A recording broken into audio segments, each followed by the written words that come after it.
Magandang araw sa inyong lahat. This is Edward Tuwe again from Honda Kainta. And today, mag-release tayo ng Honda BRV V variant na Opal, premium Opal. So yung client natin is from Novaliches, Quezon City. So dito nila kinukuha. So my first car sila is Toyota and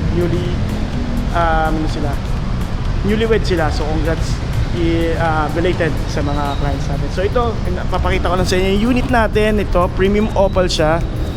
Yan, so na-check na natin doon sa baba. May mga bubbles lang yung ano natin. Si Sir Mark, yung pinaka ano natin, tinter natin.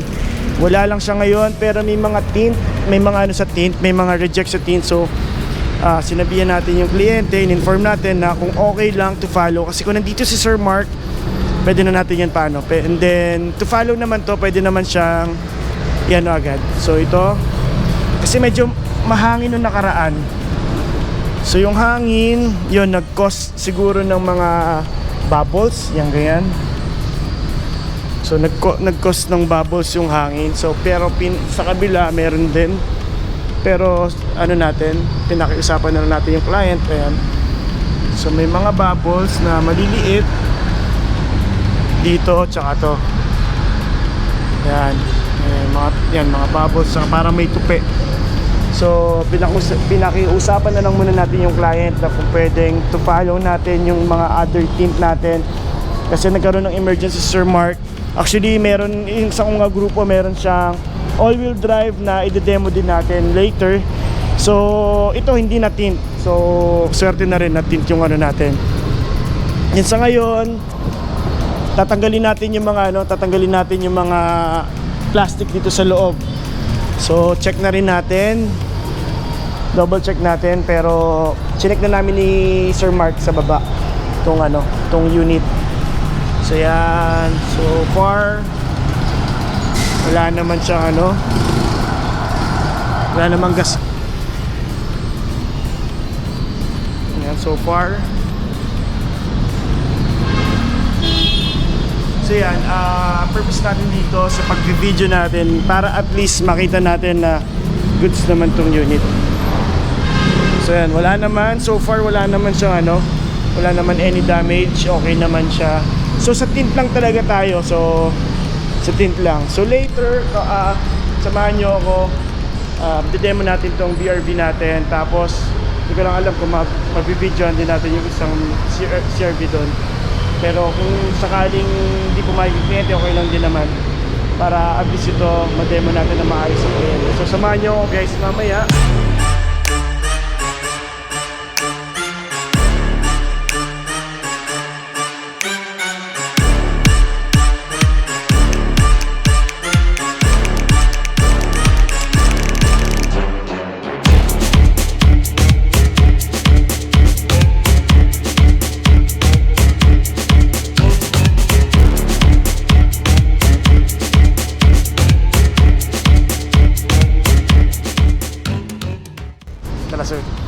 Sir, pa-open lang sa likod. So, start na natin dito kasi nandito na tayo sa likod So, yung mga, yan, isa sa vanity plate yung natin, di ba? Tapos, tinanggal ko na lahat, sir. Ay, yung plastic. Thank you. Yes.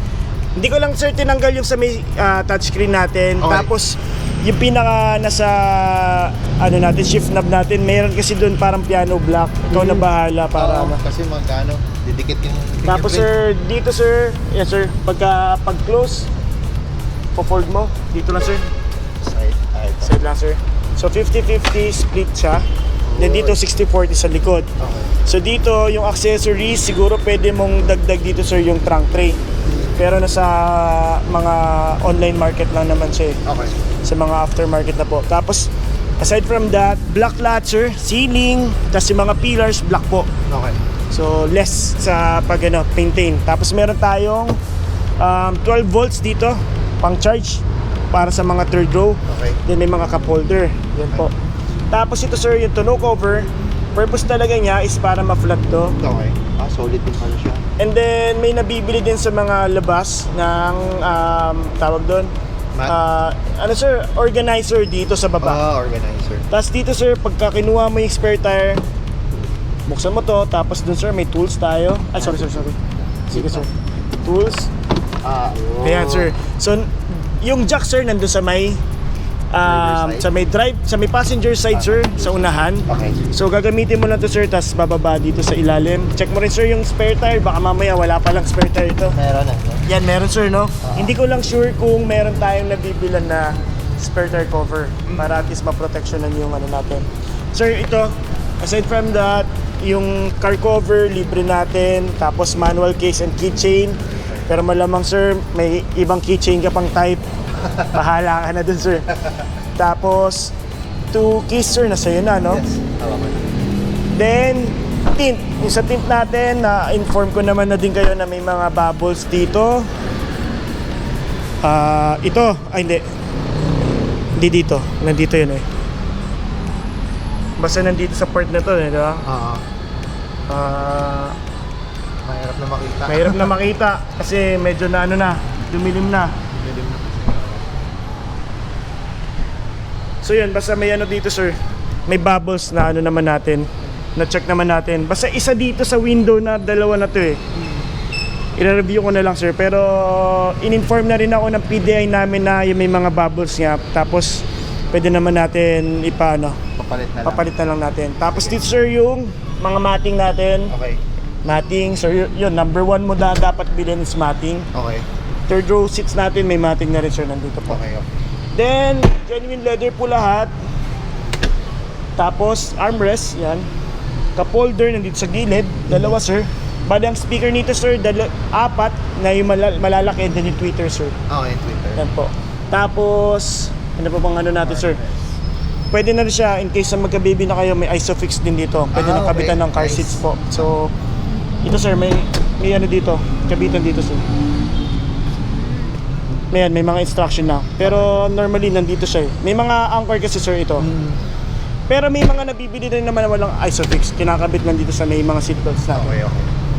Then dito, sir, yung second row ano natin, vents natin. Okay. Yan, ito kasi, sir, para talaga dito sa may third row. Pero siguro most of the time siguro nandito lagi sa may likod. Maganda dyan, sir, at least kahit naka number 1 siya. Okay. Wag kahit walang tao dito sa likod ni number 1 na, sir. Okay. Then meron din tayong ano dun, sir, charger din po sa second row. Then dito, sir, ayan, yung mga plastic na to, hindi ko na lang natin tanggalin. Hindi ko lang to, sir, tinanggal. To plastic okay. dito, plastic dito. Tinanggal ko na rin yung plastic dyan. So yan. Okay. And then, sir, start mo. Check natin yung ilaw. Paano ba yung start ito? Apak lang? Sir, tapak lang kasi sa Toyota Wigo mo kasi clutch. Diba? Clutch sagad tapos start. Ito, sir, tapak ka sa preno for safety, tapos isang click mo lang, sir, isang push mo lang. Ayan, mag-start na siya. Yan. Tapos yan yung sa gauge natin, sir, mababa lang may laya, 11 kilometers lang tayo, sobrang baba pa. Tapos dyan, sir, yung RPM natin, kilometer per hour natin, mamaya i-discuss ko sa inyo sa loob yung mga ano natin. Tapos, since wala tayong Honda Sensing pa, hindi pa siya naka-auto headlight, high beam ko lang, sir, tapos pa-push lang po yung sa hazard. Tama. Sige, sir.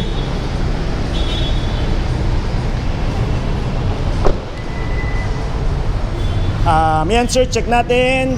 Naka-high beam na siya, DRL, LED. Ito lang hindi LED, sir, naka-bulb lang po. Okay. Tapos LED yung ano natin, side turn lamp. And then pati fog lights natin LED. Yan. Then dito, sir, ganun din, gumagana rin naman. Sir, dito sa likod, yan. Dito, sir, ilaw. Pag tinapakan, ilaw dito, 2. Tapos third brake light. Paki-check na lang, sir, tapos yung reverse light po.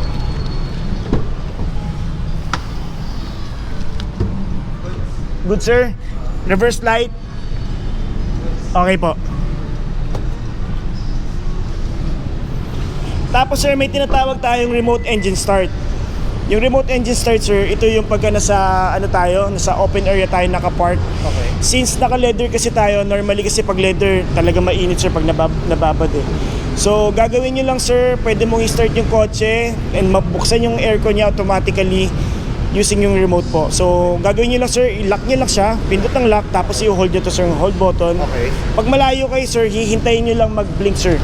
mag-50 na. Tapos, yes sir, tapos mga ilang seconds po, patayin ko lang muna sir ha, Ilan, sir? para ma-check niyo po. Tsaka para makita natin gumagana yung remote engine start. So sir, lock po, lock, Okay. tapos hold button, Ayan. tapos hintayin nyo na sir, yan, nag-start na. Hold ko lang siya ng matagal. I-hold nyo lang sir ng matagal. Tapos, bukas na yung aircon yan, ang purposeful lang talaga niya is hindi po agad madadrive yan ha. Oo. So, hindi siya, pansinin nyo sir, hindi nakabukas yung mga, ano niya, mga accessories niya. Ang purpose talaga niya is buksan yung aircon niya and then para ma-cool down yung cabin Okay. ano natin. Palamigin lang yung cabin. Palamigin natin yung cabin natin bago ka sumakay. Pero meron din po siyang max cool para kung gusto nyong lumamig agad. Then equipped din siya ng immobilizer.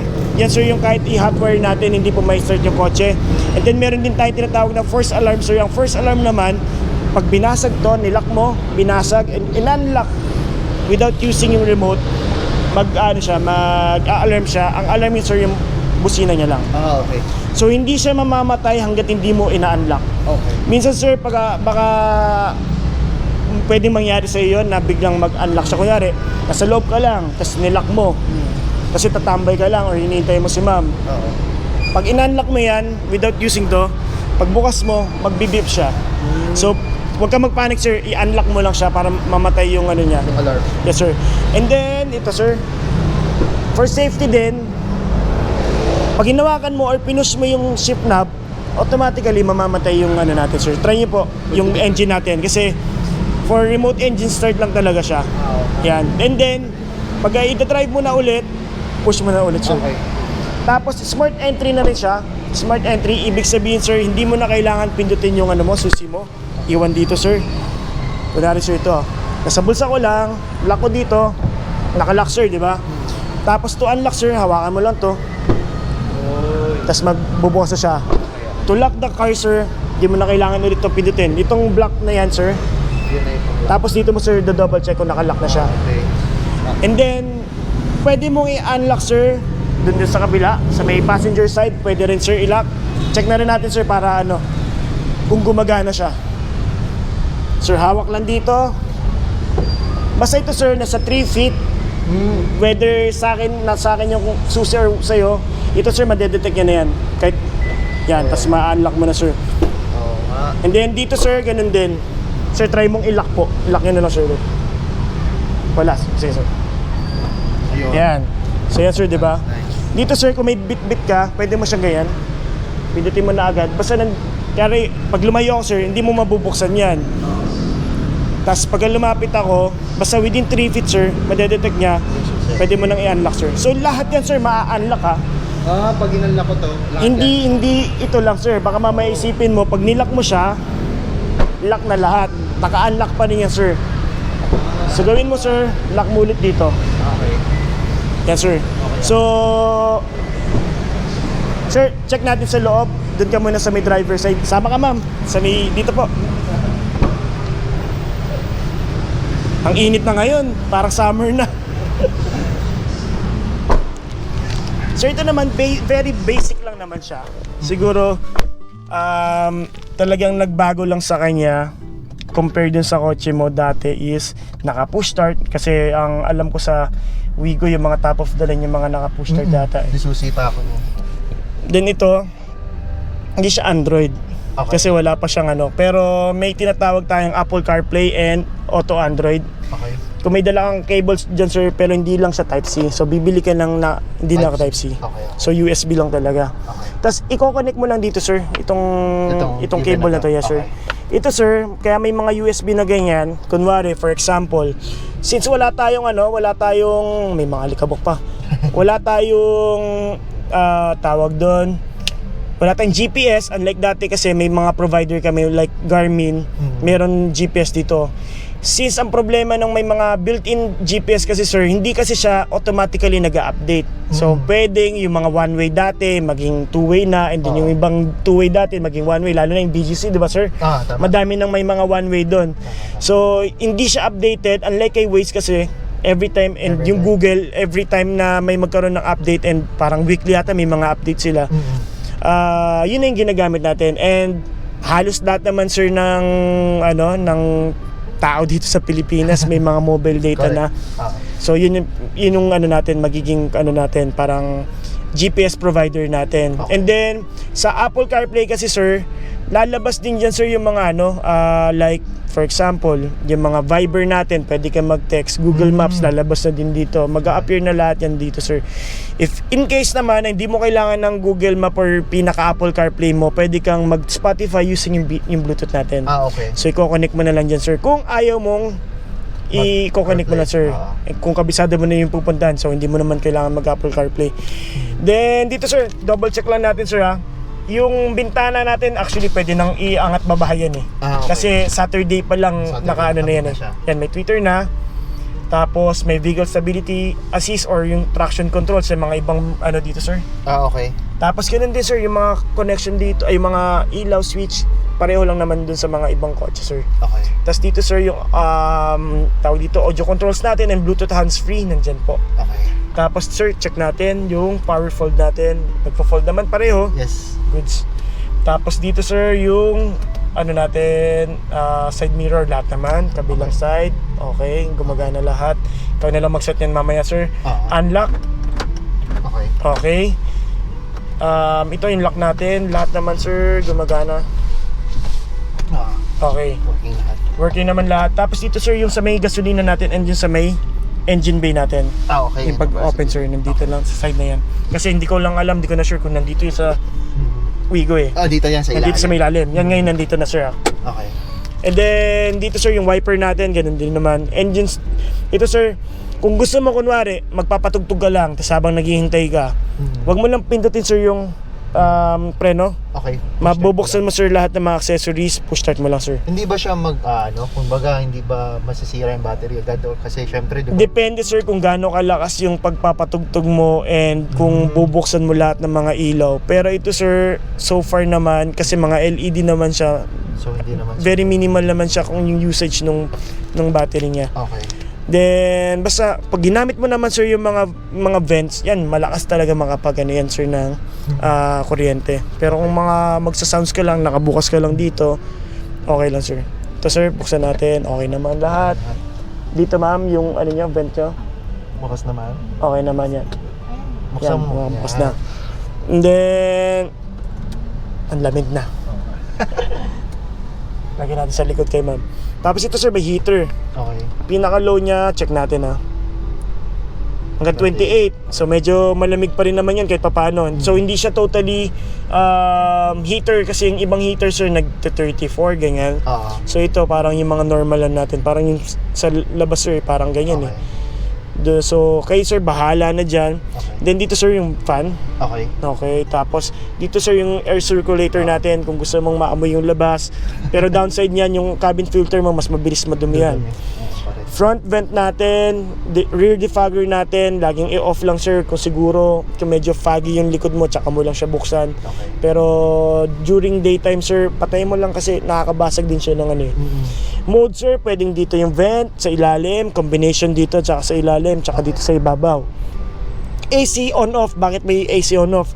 If in case sa Baguio ka, gusto mo lang wala ng aircon since malamig na doon, pwede ka namang mag-fan lang yan sir. Okay. Pero on off ng ano yan, ng AC mismo. Okay. Kumbaga yung compressor, on off niya yan. Okay. Max cool sir, if in case hindi mo na nagawa yung pag engine remote start, max cool mo lang sir, totodo na yan lahat. Para at least bababa agad yung cabin temperature natin. Tapos off mo lang sir ulit, babalik dun sa pinaka settings mo. Nice. And then ito sir yung auto climate zone, ito naman sir, siya naman yung bahalang mag-decide kung gaano kalamig yung gusto niya even sa fan. Kung gusto mo lang ng auto. Okay. Then on off flat sir, yan, on off na po. Okay. Then dito sir sa may glove box naman natin, nandyan yung mga manuals natin. Tapon ko na rin yung iba, plastic lang. Yan sir, kung gusto mo lang i-ano. Pero normally wala naman siyang masyadong ano sir. Then dito sir, park, reverse, check natin. Meron tayong sensor sir. Yung back sensor natin wala siyang indicator kung kaliwa kanan may malapit na. Okay. Ano lang siya sir, tutunog lang siya. Okay. Ganun lang. Tapos dito sir, ang pinaka safe fest na ano mo sir dito? Yung last line. Yung last line yan sir. More or less mga 1 meter siguro yan sir. Okay. Yan ganyan po. Pero yan, goods naman na yan. Neutral. Pag neutral and drive sir, kahit hindi mo na pindutin to sir. Okay. Kasi nakapag-drive ka na ba sir ng automatic? Yes, pero yung ibang automatic na na-drive ko, wala naman siyang Walang ganyan sir, no? Ganun. Parang meron lang siyang zigzag ganun. Ganun lang. Ito naman sir, ganun yung purpose niya, parang pinaka-lock niya. So hindi mo malalabas sir kung hindi ka magpepreno. Okay. Kaya yan, ganyan. Hindi mo siya magagalaw. Then, ito sir, kunwari pag nilock mo yan, meron tayong tinatawag na 15 kilometer per hour na auto door lock. So pagdating mo na 15 kilometers, kunyari sir hindi ka nag-lock sir, di ba?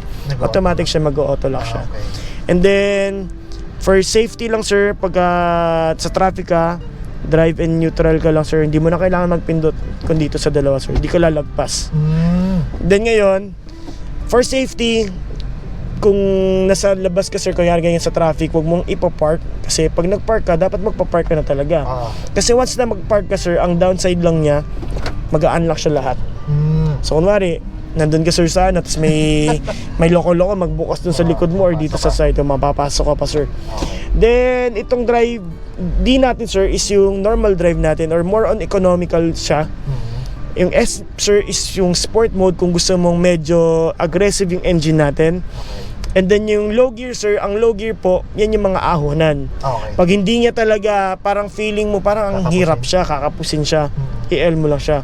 Pero normally sir, kahit puno dito sir, puno ka dito, kahit i-drive mo lang, punta ka ng Baguio, kaya naman siya. So hindi lang natin alam sir, depende kasi may mga ibang lugar na sobrang tarik, di ba? Na pwedeng pwedeng magamit yung low gear natin. So yung low gear kasi sir, more or less kasi sir, ito kasi hindi siya 5 automatic speed, di ba? May iba mga 5 gears lang. Ito kasi sir, using your paddle shifter sa VX natin sir, 7 position siya sir. Same lang siya ng transmission sir. So ibig sabihin pagka pag nag NLEX, TPLEX tayo and then pinabilis mo talaga sir, 7 position din yung magiging CVT transmission natin sir. So ang kinagandahan kasi din dito sir, CVT, and compare dun sa compare sa mga other 5-speed automatic, mapapansin mo wala kasi siyang tinatawag na pag-jerk. Yung parang every time na mag-change siya ng gear. So ito sir, tuloy-tuloy lang siya. So wala pa tong gas sir, kukunti pa lang. So ano muna natin. Ngayon sir, kakausapin tayo ni Miss Abby about sa natin, sa may insurance natin. So kung may mga question kayo sir, pwede nating doon sir. Patayin ko muna to sir, tapos may may tawag doon, meron tayong 10 liter na gas na free po. So dito sir, paglabas mo mamaya, kaliwa ka lang. Tapos siguro sir, more or less mga 200 to 300 meters sir. Basta pagkakaliwa mo sir, doon ka na sa side ng kanan agad. Kasi meron na tayong agad doon, may yung petrol natin na paggagasan sir, mga 200 to 300 meters lang po. Nandoon ka na. So paglagpas na pagkaliwa mo dyan sir, makikita mo na agad yung pinaka-petrol natin. Doon ikakarga yun? Doon ikakarga sir yung gasolina natin. So sir, alam na nila? Alam na nila sir. May slip akong bibigay sir, yung parang gas PO namin. Bibigay lang natin sir, tapos hintayin nyo lang, may pipirmahan lang po kayo. Okay.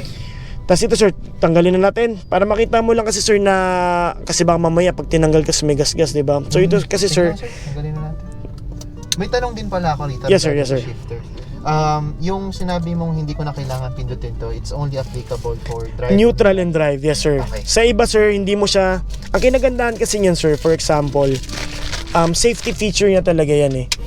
Sabihin na natin, kaya ako sinabi na safe na i-drive and neutral mo lang sir, kasi may ibang mga parang nagsasuggest na pwede ka naman bumabad ng drive kahit traffic. Kung short time lang naman yung traffic, hindi siya heavy traffic talaga. So ngayon kung hindi talaga nagmo-move yung natin, traffic natin sir, mag-neutral ka na lang. Para kasi sir, naka-engage lagi yung niya parang yung clutch niya eh.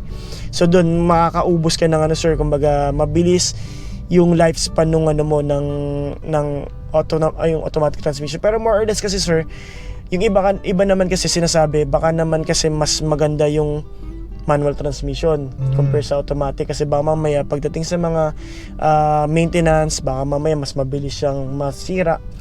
Sir, ang automatic transmission naman ng Honda, minsan 20 years na hindi ka pa nagpapalit eh. Unlike kasi sir ng mga manual transmission, sa lahat ng brand sir, depende kasi sa tapak mo yung clutch para mag-running clutch siya eh. Correct. So minsan may iba 7 years na kailangan palitin na yung yung clutch. So ito sir, very safe naman, hindi siya basta-basta nasisira. Sir, ingat ka na lang diyan, baka mabangasan agad yung yung new baby nyo. Sir, tawagin ko si Ma'am Abby. Tapos may explain lang yung about sa insurance, yung kontrata natin sa insurance, para kung may mga question kayo about sa mamaya sir, picture na lang tayo. Lagyan natin ng ribbon. Dito tayo sir. Mark tsaka si Ma'am Karen. So maraming salamat po sa inyo sa pagkuha sa amin dito sa Honda Cainta, and especially sa pagkuha sa amin. So yan, successful yun na natin. So pangalawa natin for this month. Sana marami pang client na dumating. Process muna natin to. Maraming salamat sir, maraming salamat. Thank you ma'am, ingat po, bye po.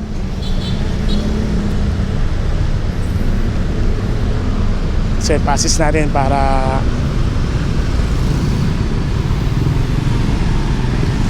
so yan, kuha na kayo sa Honda Cainta. Dami tayong promo for Honda City, Honda BRV.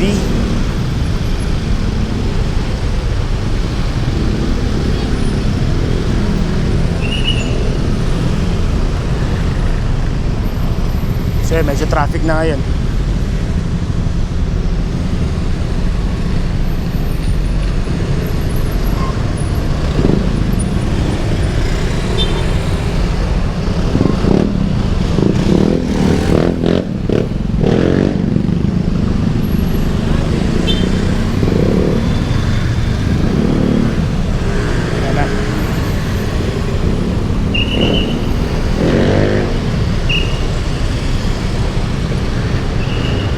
Safely nakatawid na yung client natin. So maraming salamat sa client ko, kay Ma'am Karen and kay Sir Mark. And then newlywed sila. So congrats sa inyo. So more blessings sa inyong dalawa. And hopefully meron sa ating irereto si Sir na client. So may client, may friend siya. Wait lang, natin. Meron na siya agad na ka-workmate na i-refer sa atin. So hintayin natin yun. So yung client natin is from the Valiches. Dating user sila ng ibang brand, which is yung Toyota. Tapos na-consider din nila yung Yaris Cross. So siguro naging edge lang natin doon from Yaris Cross, tapos Honda BRV is mas madaming capacity. Kapag 7 seater tayo. So kaya isa sa naging naging advantage natin sa Honda Yaris. So sa client natin, maraming salamat, and ingat po kayo. Kasi yung client natin medyo late na rin natin pinapunta para hindi na maghintay. Plus coding din kasi yung unit natin, kaya hindi natin pinaaga rin yung punta. Then sa mga sa mga viewers natin, maraming salamat sa inyo, and na lang po, paki-like and subscribe yung natin, ang video natin, paki-subscribe po. And then sa mga gustong kumuha sa atin, may number po sa Facebook, pwede kong iiwan dito, or iiwan ko na rin dito. So paki-check nyo na lang po. So maraming salamat sa pagsama sa akin, and God bless po sa inyong lahat. And then tomorrow meron tayong unit na release na ulit, is CTP po, and then City RS yung mga naka-line up natin for this week. So maraming salamat po sa inyo, and God bless po.